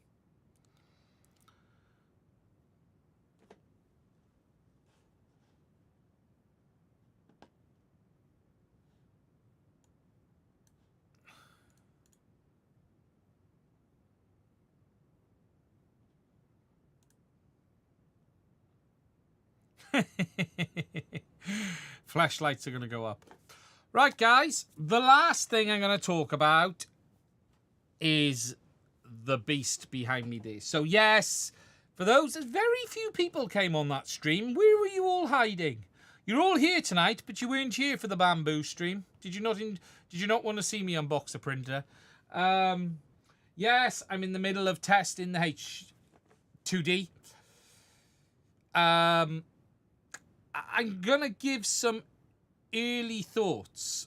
It is a very different beast.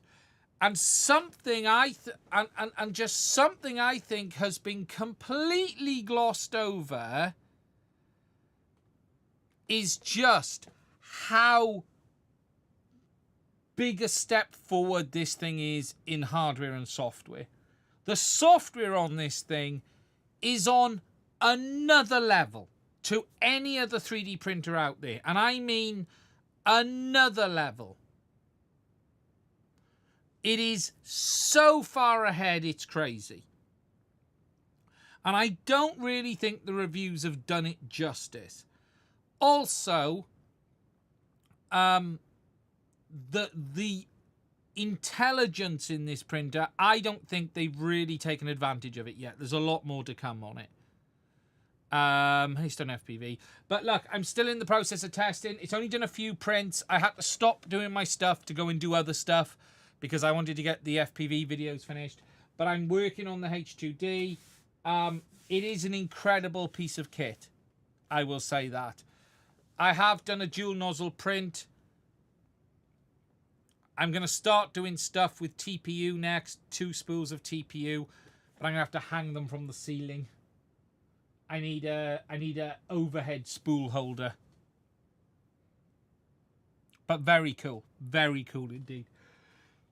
Those things who were watching the stream the other day, I mentioned that there are things that stick out when it parks the tool head. I think they're flame detectors. Is what I think they are for the laser.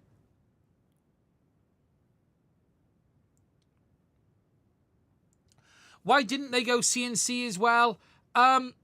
So, it's controlling the debris. There is a great interview with Dr. Turbo, that you can watch. And he talks about this specifically. And what he says is handling smoke and airborne particle debris is one thing. Handling physical debris is another. What's quite interesting, yeah, Cincy Kitchen interview, it's really worth a listen. He also sort of goes on to say that this isn't designed for people who want to laser engrave every day. And they don't want to, this is an occasional laser cutter, laser engraver. And he basically markets it as that. If you're doing lasering every day, this probably isn't the right tool. He sort of had the idea of, he's still big into making model aircraft. And Dr. Turbo basically said, this printer is for the guy who wants to make his model aircraft and do all of the bits of it.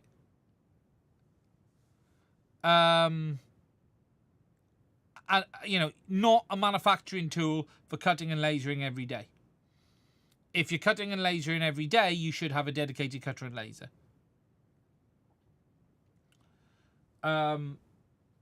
But, yeah, it is a hell of a bit of kit. A hell of a bit of kit. GS FPV, I'll answer in a minute when I get past the Bambu stuff. But, yeah, it is an absolute beast of a machine as well. And I think Bambu haven't touched the sides with it yet.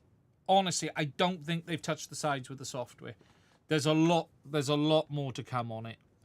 It's a really good interview with Dr. Turbo, and he does discuss as well about the firmware controversy and the mess.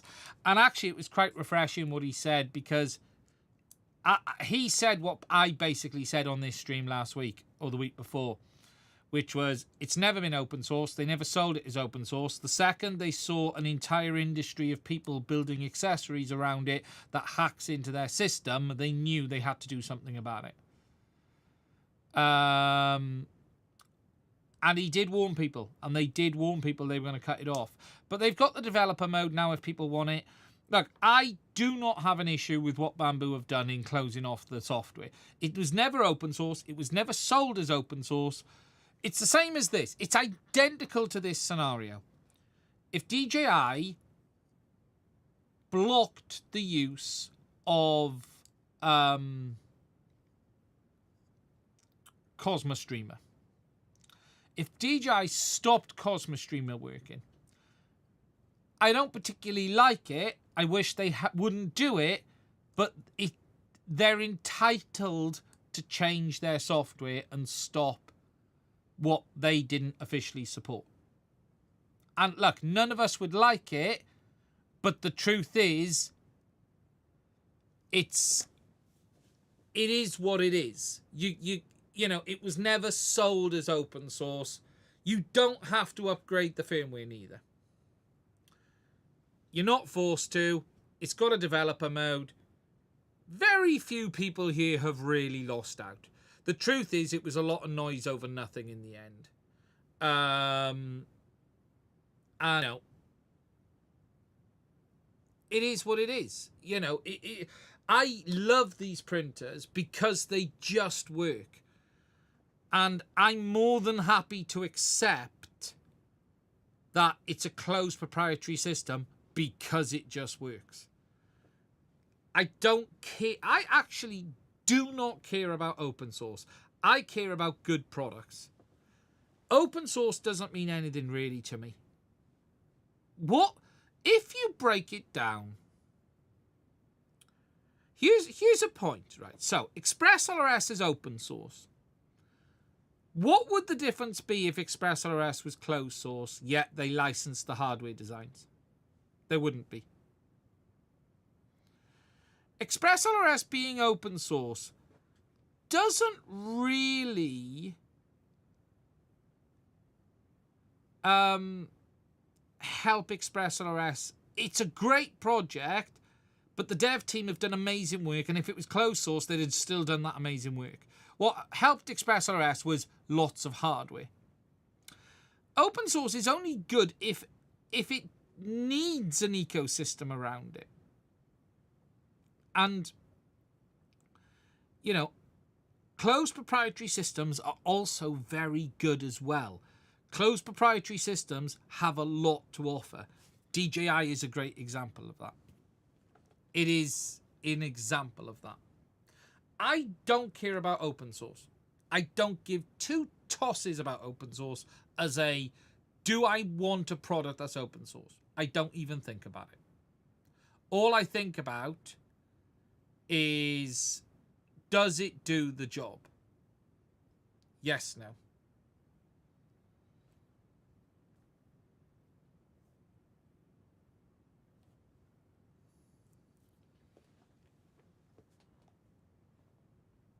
They are not using Clipper.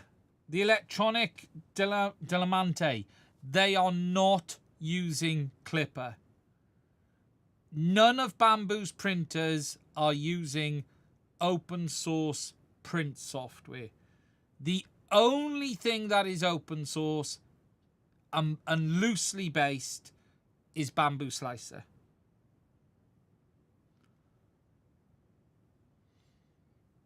It is not running Clipper.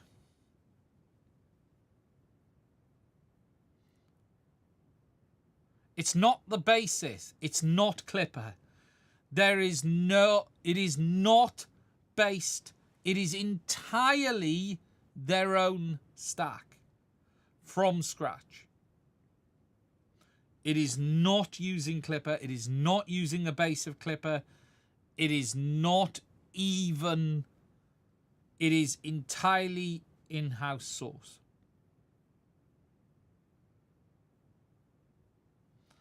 And I get it, you know.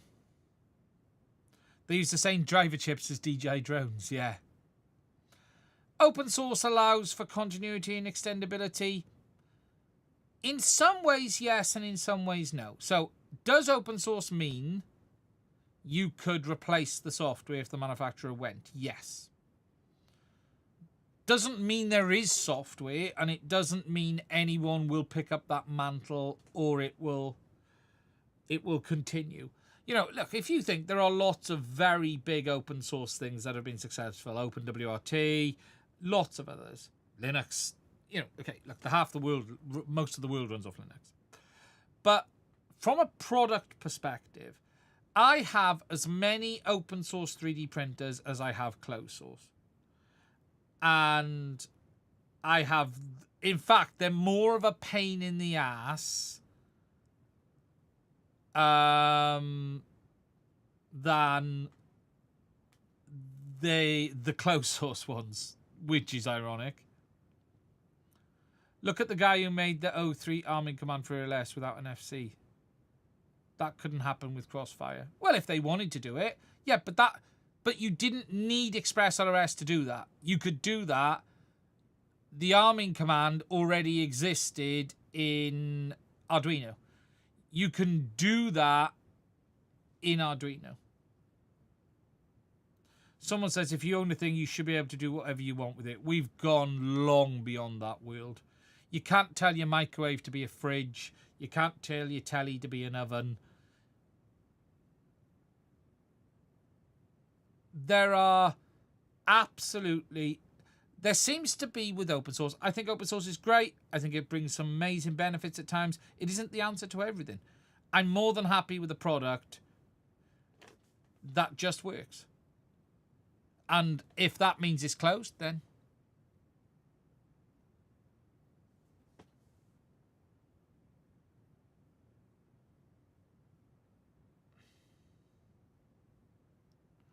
Arduino is open source. Yes, but that was...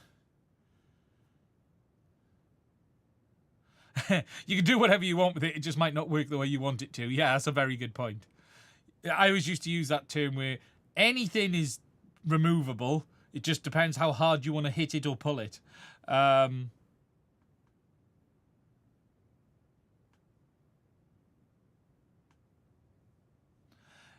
look, 3D printing is a complicated world because today we have ridiculous amounts of printers all based off Clipper that offer nothing other than the same thing as everyone else. The irony is in 3D printing that the closed source pushed the industry forward more than the open source has in the last 5 years. And look, do I think Bambu closing some of it isn't great? Yeah, but I'm not... It doesn't really bother me. I don't use Orca Slicer. Here's the truth. I don't even bother to use Orca Slicer. I just use Bambu Slicer. I don't... At times I do think people want to use something because they can, not necessarily because it's better, if you get my meaning. Oh, yeah, but look, I'm going to use Orca. I don't use Orca. I don't need to. I got no need to it. I had a look at it a while ago. But you can still use Orca Slicer today with Bambu. They've got the options. You don't have to update the firmware. Obviously, Orca is not going to support this thing.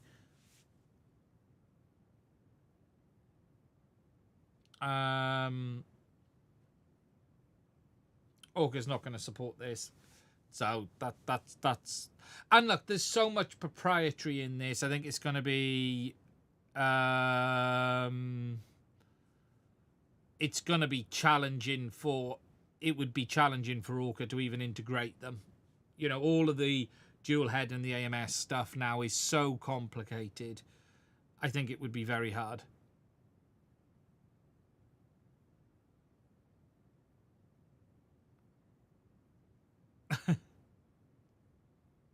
I just want update. Yeah, and that's the and look, at the end of the day, that's the solution.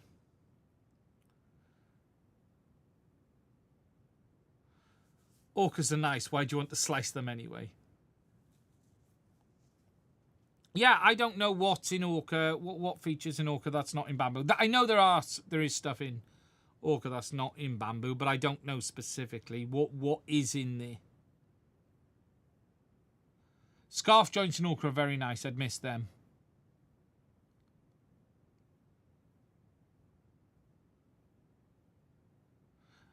BL Heli 32. Yeah, but no one... BL Heli 32 stopped, but all the products still worked. Nothing changed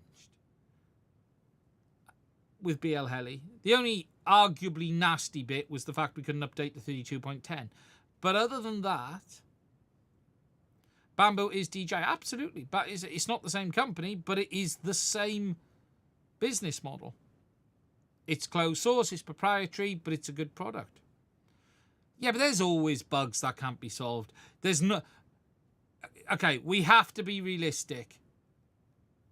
32.9 has bugs. 32.10 has bugs. They will never be fixed either. So there's always an end. There's always a... This was never fixed. Yes, I know it was a safety issue. I highlighted it more than anyone else in the creator space.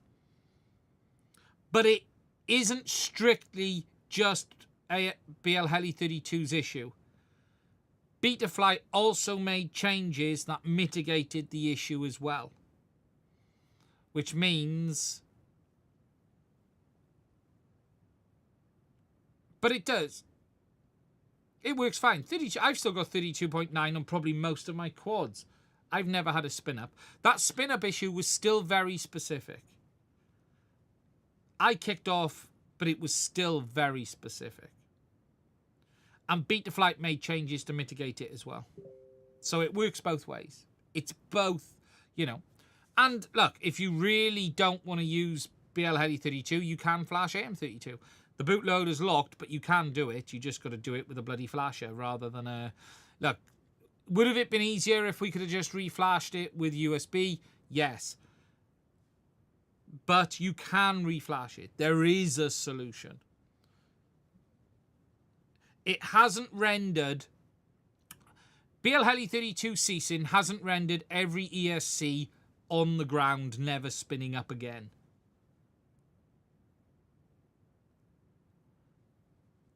It didn't end.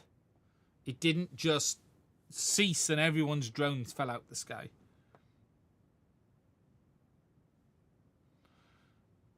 We have to be... You have to balance things. But, you know, what was the... You know, the true death of... But you can flash AM32.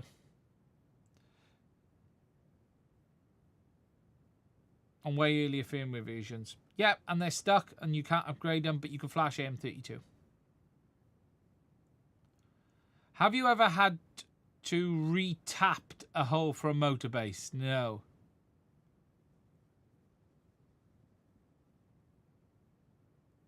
Reflashing. Beta Flight 4.6 landed this week. Yes, I'm going to try it.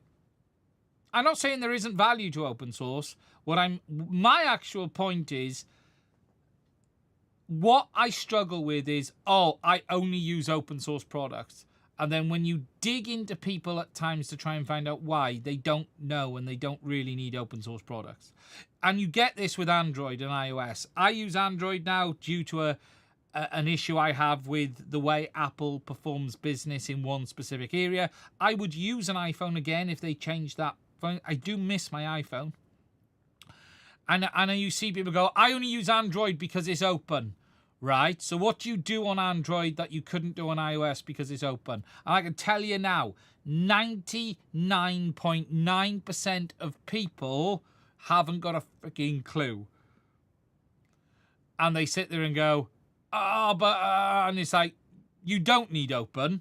You just have heard something that you don't really understand. That's the truth.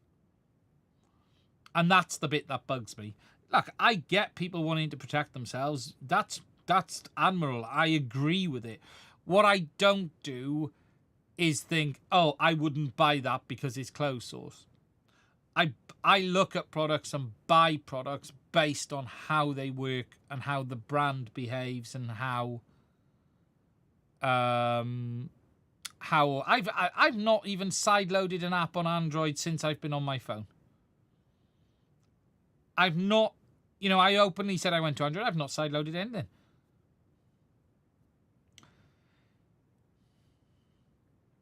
Right, couple of questions. O3 question. I recently started using O3 outside, which I got back in autumn. Discount started. On all of them, I'm getting disappointing footage that often looks like this guy's video. Is it really normal O3 quality? Different cards, same firmware, default settings with Real City on swap around. Are you looking at the DVR on the ear unit, not the goggles? If it's low light, it won't look great.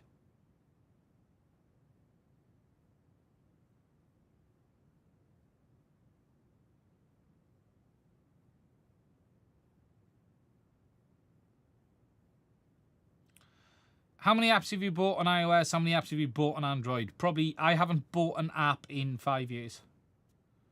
On either device. I never bought an app on either device. I don't think I've given an app developer money for 5 years. I tell you the last app I bought, Tap-A-Talk, probably 5-6 years ago. Tap-A-Talk Pro. I don't think I've bought an app on either device 5-6 years. I don't buy apps.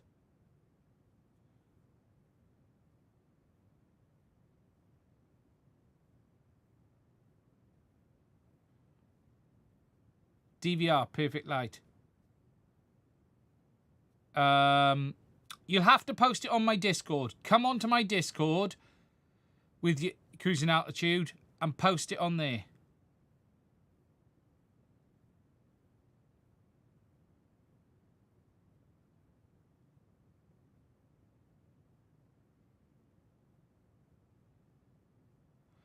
Global Source, I said it earlier, but it got lost. There's a silver lining that is an exemption for 8542 is an integrated circuit parts, meaning our FCs would likely be exempt. Yeah, I read this with microcontrollers, and that's why I said earlier they're probably going to put 8032 on everything.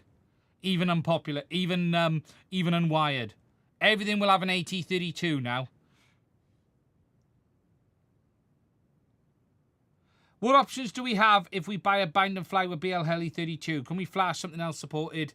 I would just leave it as it is. Look, doesn't matter what version of BL-Heli-32 you're flying. In general FPV, don't worry about it. The only people I know who really got stuck was racers. There was a quirk in 32.9 that if you crashed, you couldn't rearm without rebooting the flight controller and ESC. And that was really annoying for racing. 3210 resolved that issue, that if it sort of, they crashed out road and it hadn't broke a prop, they could rearm and fly back. Whereas I'm sure the quirk in 32.9 was that it wouldn't rearm. And that was the only thing I really know specifically annoyed people.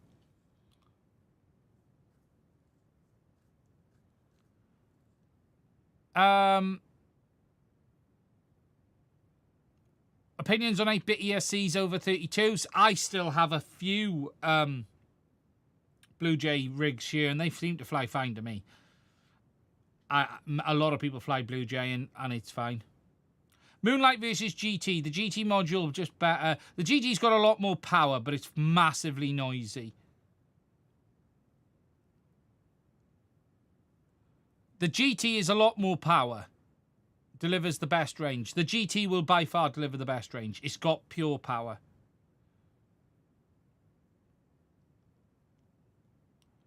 Yeah, I use a fair mix of filaments. I don't just use Bambus. Blue Jay is good. Yeah, a lot of whoops of Blue Jay, 8 bits. Mostly because of the size of the controllers. The controllers are really small. Yeah, you do get unlucky. You got a lot more filtering in 32-bit as well.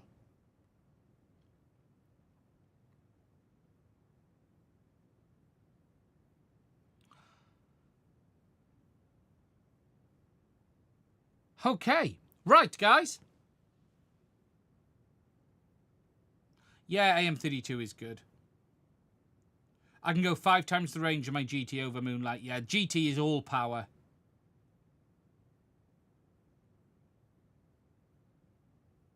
Look after yourselves, guys. It's time to end tonight's stream. Stay safe. We will be back same time, same place next week. I will speak to you soon.